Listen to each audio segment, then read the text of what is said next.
Shanghai's economy is experiencing an unprecedented downturn since its reopening after the epidemic, evoking strong emotions. Meanwhile, an unusual event has occurred in northern China. Following heavy rainfall, the Forbidden City in Beijing, which has been known to remain flood-free for over 600 years, experienced significant water accumulation. As Hurricane Doksuri approached China's capital, excess water vapor prompted the CCP Meteorological Department to issue an urgent highest-level warning, signaling the potential for catastrophic floods. The convergence of economic and political capitals facing such challenges raises questions about the implications for China's future. What factors contributed to these occurrences in the two centers of North and South China? How might these events impact the nation's trajectory moving forward? In this episode, we discuss with you. It's all covered in today's China Truths. Beijing and Shanghai facing major issue together. Li Jun, an independent TV producer, made a statement during NTD TV's Elite Forum program, highlighting Shanghai's economic performance in the first half of this year. The city's economy exhibited a notable growth of 9.7% compared to the same period last year when it was under closure due to pandemic restrictions, reaching an impressive 2.13 trillion yuan. However, it is essential to acknowledge that Shanghai's GDP in the second half of last year was recorded at 2.53 trillion yuan. During that period, the city was still gradually emerging from lockdown measures, which impacted the GDP, resulting in a slow recovery. Significantly, this year, with the complete lifting of restrictions, Shanghai's GDP surprisingly declined by 16% in comparison to the second half of last year. This substantial decrease signals a considerable setback for the city's economy, suggesting that Shanghai has encountered some profound challenges. He mentioned in the online post titled "Shanghai has become like this. We are very sad that the person who posted it is likely from Shanghai. The reason being, his friend visited Shanghai, and he decided to show his friend around the city. However, to his surprise, they came across scenes of decline, which left them disheartened. He specifically highlighted 3 places that were particularly representative of this situation. The first location was Shanghai Railway Station, where small and medium-sized businesses appeared to be struggling, evident from their fading facades. The second place was Hongqiao Station, where medium-sized shops were prevalent, and businessmen with some capital had set up their establishments. However, even here, signs of decline were apparent. The third place was Nanjing Road, renowned as the most prosperous area in Shanghai, where large groups and major corporations invest. Yet, even this bustling street showed signs of depression and downturn. So after watching it, he felt very sad in his heart, feeling that Shanghai had fallen hard, and he said he didn't know when Shanghai would get back up again. The issue Shanghai faces is not merely a matter of the economic cycle, as global economic cycles generally affect all regions similarly, yet other countries have not experienced a severe recession like Shanghai. Instead, the major problem lies in the city's closure.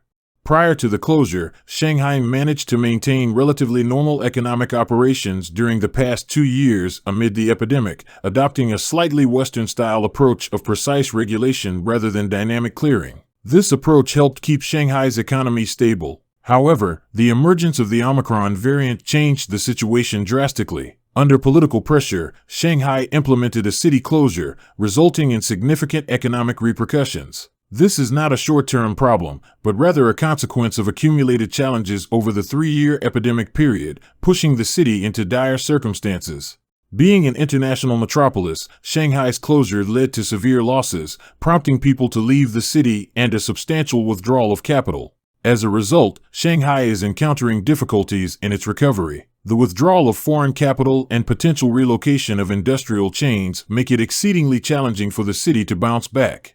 During the city's closure, numerous small and medium-sized enterprises faced bankruptcy. The revival of these businesses post-bankruptcy has become exceptionally challenging due to the prevailing economic constraints. With the country facing financial limitations and banks lacking adequate funds, obtaining loans for revival purposes has become an arduous task. Additionally, a significant loss of confidence has emerged among investors. This is primarily attributed to the fact that the current situation is not a result of a typical economic cycle but rather a man-made disruption. People are still confident in economic cycles as they believe there is a potential for recovery after reaching a trough. However, with the uncertainty caused by man-made factors, investors are hesitant to reinvest. Even those companies that have not gone entirely bankrupt find it immensely difficult to take such a substantial risk and reinvest in the prevailing economic climate. Shanghai, being the most economically vibrant city in China, has been built through years of accumulation. Once it experiences a decline, the process of reviving it becomes exceedingly difficult and challenging. Shanghai stands as the most westernized city in China, and its development can be attributed to three key factors. Firstly, Shanghai's progress was bolstered by its status as one of the 5 treaty ports for trade. Among these ports, Shanghai reaped the most substantial benefits. Secondly, the city's location within the lower reaches of the Yangtze River Delta has historically been one of the most developed regions in China. Since the Ming Dynasty, light industry has flourished here, making it a vital seaport for China's capitalist and economically advanced sectors. A third factor contributing to Shanghai's development is the presence of concessions. Particularly, the British and American public concessions, including Nanjing Road, were well established and mature. The prosperity of Nanjing Road can be attributed to its governance under Britain and the United States, which offered a system of rules beyond the control of the Qing government.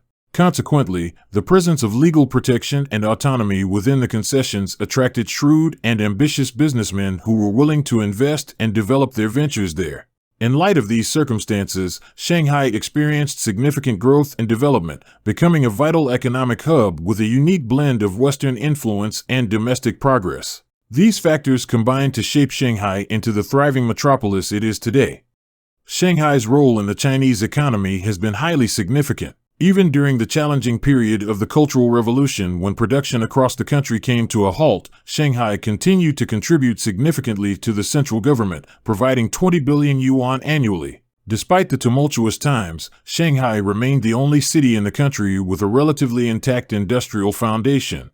Educated youths from Shanghai who traveled to other parts of the country during that period were well aware of the city's industrial prowess. They would bring back light industrial products when returning to Shanghai and then take them back to the places they visited. While other cities' light industry was akin to handicraft production, Shanghai stood as a leading industrial hub with substantial manufacturing capabilities.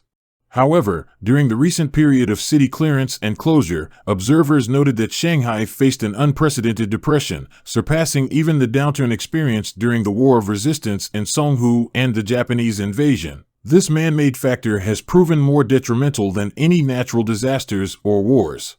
The observations highlight the gravity of the challenges that Shanghai encountered during its closure, underlining the profound impact of this man-made disruption on the city's economy and overall well-being. Finding effective solutions and strategies to revive the city's economic vibrancy will be essential to restore Shanghai to its former prominent position within the Chinese economy.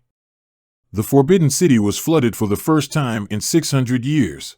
In addition to Shanghai, some strange things have recently happened in Beijing. There have been several heavy rains in the city, and it was surprising to find that the Forbidden City was flooded. It is said that this has never happened before. In the past, Chinese people have always taken pride in saying that the Forbidden City has never experienced flooding for more than 600 years since it was built during the Ming Dynasty, attributing this to its powerful drainage system and other factors. So, why was the Forbidden City flooded this time? Is it really related to the fortune of the dynasty? Forbidden City holds a symbolic significance due to its historical association as the residence of emperors, particularly those from the Ming and Qing dynasties. As a result, it represents something akin to the national destiny.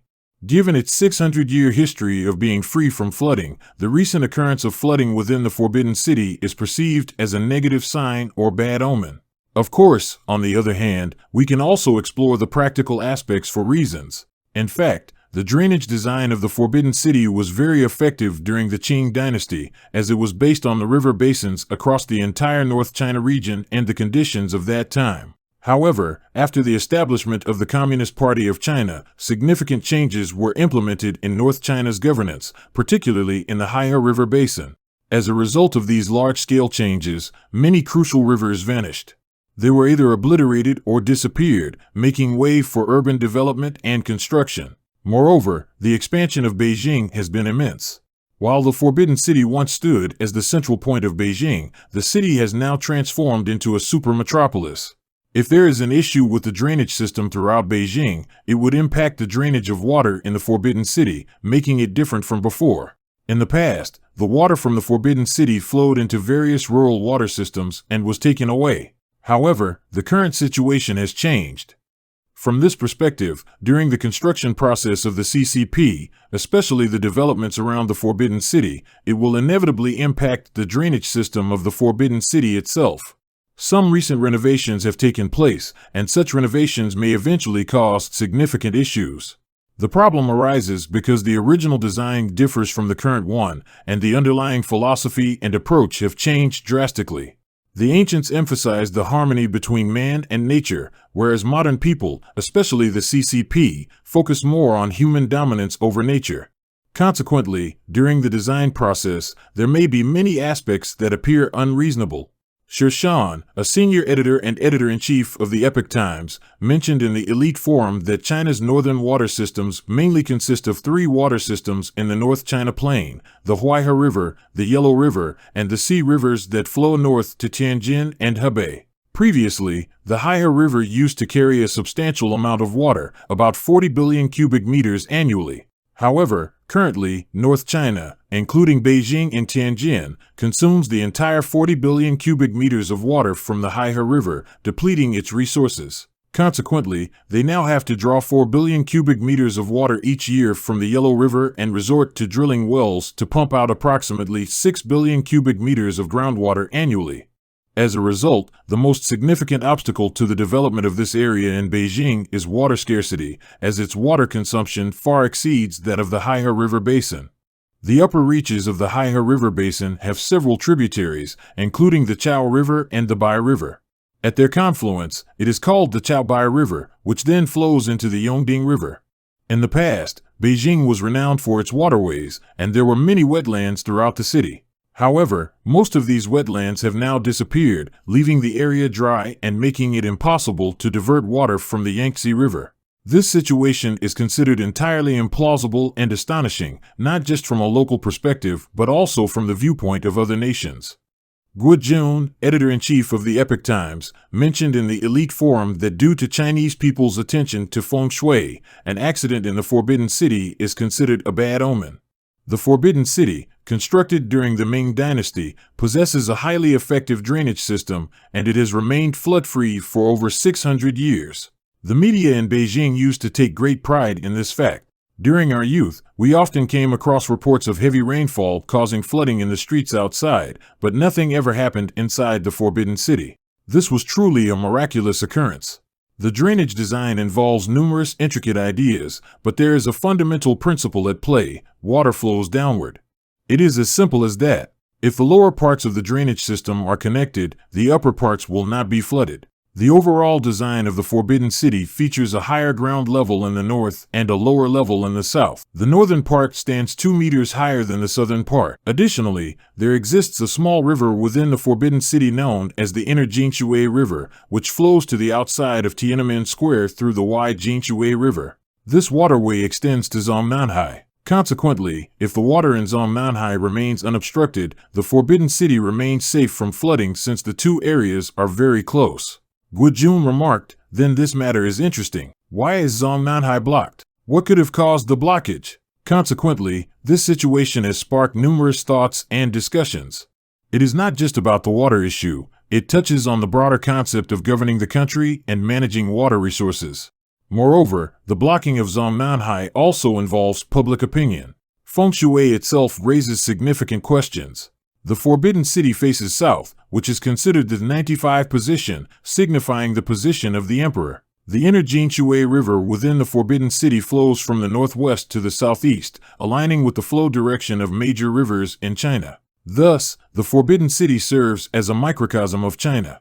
When people heard about the blockage and flooding of the Forbidden City, they became highly sensitive to the matter. The Chinese believe in the concept of unity with heaven. The Forbidden City was meticulously designed by feng shui masters, and its water flows in harmony with the rivers across China. If something obstructs this natural flow, it prompts significant contemplation and concern among people. Okay, that's all for today. Thanks for watching, and we'll see you next time. Don't forget to comment in the section below to share your opinions on today's topic with us. Make sure to like and subscribe to see more interesting topics from China Truths.